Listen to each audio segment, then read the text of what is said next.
ഞാൻ കഴിഞ്ഞ ദിവസം ഒരു ബീഫ് ബിരിയാണിയുടെ റെസിപ്പി പറഞ്ഞപ്പോൾ ആ റെസിപ്പി വീഡിയോ ചോദിച്ചവർക്ക് വേണ്ടിയിട്ട് ഇന്നൊരു ബീഫ് ബിരിയാണി വെച്ചാലോ? നമുക്കാദ്യം പോയി ബീഫ് മേടിച്ചിട്ട് വരാം.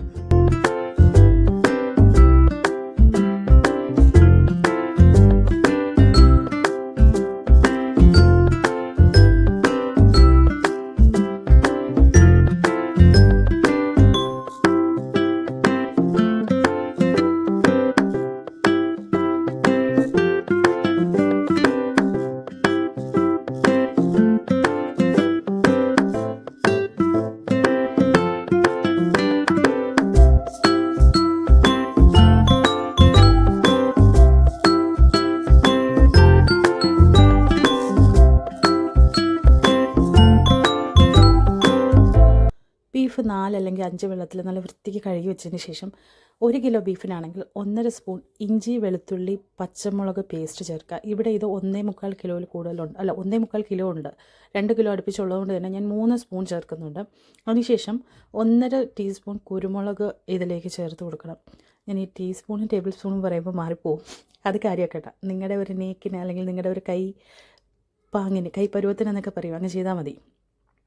കുരുമുളക് പൊടി ചേർത്തതിന് ശേഷം മഞ്ഞൾപ്പൊടിയും പിന്നെ ഉപ്പും പച്ചവെളിച്ചെണ്ണ ഒരു സ്പൂൺ അല്ലെങ്കിൽ 1.25 സ്പൂൺ ചേർത്താൽ മാത്രം മതി. അത് ബീഫ് വെന്ത് കിട്ടുമ്പോൾ കിട്ടുന്ന ഒരു മണത്തിന് വേണ്ടിയിട്ടാണ്. പിന്നെ ഞാൻ ഈ വീഡിയോയിൽ കാണിക്കാൻ മറന്നു പോയൊരു സംഭവമുണ്ട്, കരിവേപ്പിലയും കൂടി ചേർത്തിട്ട് നന്നായിട്ട് അടച്ചു വെച്ചിട്ട് നമ്മളിപ്പോൾ നോർമലി ഇതൊന്ന് മിക്സ് ചെയ്തതിന് ശേഷം നോർമലി ബീഫ് കറിക്കോ അല്ലെങ്കിൽ മറ്റെന്തിനെങ്കിലും നന്നായിട്ട് വേവിക്കാൻ ഒരു 5 വിസിലാണ് നിങ്ങൾ അടിക്കുന്നതെങ്കിൽ ബിരിയാണിക്ക് വേണ്ടി 4 വിസിൽ മാത്രം അടിച്ചിട്ട് ഓഫ് ചെയ്ത് വയ്ക്കുക.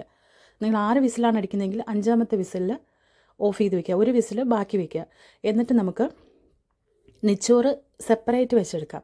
നെച്ചോറ് സാധാരണ നിങ്ങളിപ്പോൾ ഒരു 4 ഗ്ലാസ് അരി എടുക്കുമ്പോൾ നെച്ചോറായിട്ട് വയ്ക്കുമ്പോൾ 4 ഗ്ലാസ് അരിക്ക് 8 ഗ്ലാസ് വെള്ളത്തിലാണ് നമ്മൾ സാധാരണ നെച്ചോറ് വേവിച്ചെടുക്കുന്നത്. പക്ഷേ ഇവിടെ നമ്മൾ നെച്ചോറ് വയ്ക്കുമ്പോൾ 4 ഗ്ലാസ് അരിയാണ് നിങ്ങൾ എടുക്കുന്നതെന്നുണ്ടെങ്കിൽ അതിൻ്റെ 7 ഗ്ലാസ് വെള്ളം, അതായത് 1 ഗ്ലാസ് വെള്ളം കുറച്ച് 1.25 ഗ്ലാസ് വെള്ളം കുറച്ച് വേണം നെച്ചോറ് ഉണ്ടാക്കിയെടുക്കാനായിട്ട്. നെച്ചോറ് ഉണ്ടാക്കുന്ന വിധം ഒരുവിധം എല്ലാവർക്കും അറിയാം, അറിയാത്തവർക്കായിട്ട് വീഡിയോയിൽ കാണിക്കുന്നുണ്ട്, ഒന്ന് വീഡിയോ കണ്ടാൽ മതി. എന്നിട്ട് നെച്ചോറ് വെച്ചെടുക്കുക. സാധാരണ ഞാൻ വളരെ എളുപ്പത്തിൽ ചെയ്യുന്നൊരു കാര്യമാണ് കുക്കിങ്. പക്ഷേ ഇതിൻ്റെ കൂടെ വീഡിയോ എടുക്കൽ എനിക്കൊരിക്കലും പറ്റില്ല. എന്തെങ്കിലും ഒരു മിസ്റ്റേക്ക് വരുമോ എന്നുള്ള ടെൻഷനിൽ അങ്ങനെ ചിന്തിച്ച് എന്തെങ്കിലുമൊക്കെ ഞാൻ സാധാരണ മിസ്റ്റേക്ക് വരുത്താറുണ്ട്.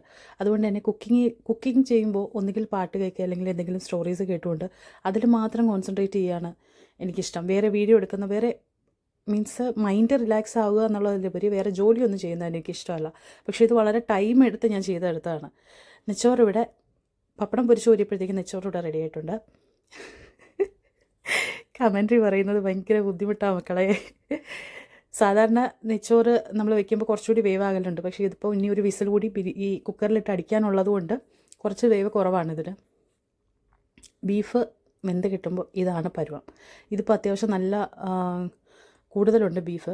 5 കിലോയുടെ കുക്കർ ആയതുകൊണ്ട് തന്നെ ഒറ്റ ഇതിൽ ഈ കുക്കറിലിടാൻ പറ്റില്ല. അതുകൊണ്ട് തന്നെ ഞാൻ ബീഫ് ഇവിടെ 2 കുക്കറിലേക്ക് ആക്കിയിട്ടുണ്ട്, ദമ്മിടാൻ വേണ്ടി മാത്രം വേവിച്ചതിന് ശേഷം. എന്നിട്ട് നേരെ നമ്മൾ ഈ നെച്ചോറ് കോരി ഇതിലോട്ടിട്ട് അടച്ച് വെച്ചിട്ട് വിസിലടിക്കുക. ഇത്രയുള്ള സംഭവം. ഒരു തീ സ്ലിമ്മിലിട്ടതിന് ശേഷം ഒരു വിസിൽ കൊടുക്കുക, എന്നിട്ട് അങ്ങോട്ട് പൊട്ടിക്കുക. ഇത്രയുള്ള സംഭവം. ഭയങ്കര സിമ്പിളാണ്. നിങ്ങൾ ചിന്തിക്കാൻ ഇത്രയുള്ള സംഭവം എന്ന്. പക്ഷേ ഞാൻ ഭയങ്കരമൊക്കെ ഡെക്കറേഷൻ ചെയ്ത് എത്ര ബിരിയാണി വെച്ചിട്ടും കിട്ടാത്ത ഒരു ടേസ്റ്റാണ് ഈ ബിരിയാണിക്ക്. എനിക്കറിയില്ലായിരുന്നു സീരിയസ്ലി. 8 വർഷത്തിനിപ്പുറം ഞാനിപ്പോഴാണ് എൻ്റെ നാട്ടിൽ നിന്ന് കഴിച്ച ആ ഒരു ബിരിയാണി ആ ടേസ്റ്റിൽ ഞാനിപ്പോൾ കഴിക്കുന്നത്. എനിക്കറിയില്ലായിരുന്നു, എനിക്കിതൊരു പുതിയ അറിവാണ്. അതുപോലെ അറിയാത്തവരുണ്ടെങ്കിൽ അവർക്ക് ഉപകാരപ്പെടും. അറിയുന്നവരാണെങ്കിൽ ക്ഷമിച്ച് വീഡിയോ ലൈക്ക് ചെയ്തിട്ട് മിണ്ടാതെ പൊയ്ക്കോളുക. വേണമെങ്കിൽ ഇഷ്ടപ്പെട്ടു എന്നൊരു കമൻറ്റും കൂടെ മാത്രം ഇട്ടിട്ട് മിണ്ടാതെ പൊയ്ക്കോളുക. അല്ലാതെ വന്നിട്ടൊന്നും പറയരുത് പ്ലീസ്. എന്നിലെ വളർന്നു വരുന്ന കലാകാരിയെ നിങ്ങൾ തളർത്തിക്കളയരുത്. വിസിലടിച്ചു, ദമ്മ് പൊട്ടിച്ചു. ഞാൻ വേറെ പാത്രത്തിലേക്ക് ബിരിയാണി മാറ്റിയെടുത്തിട്ടുണ്ട്. കാണുമ്പോൾ ഞാനിത് പറയുമ്പോൾ എൻ്റെ വായിൽ വെള്ളം വരിക.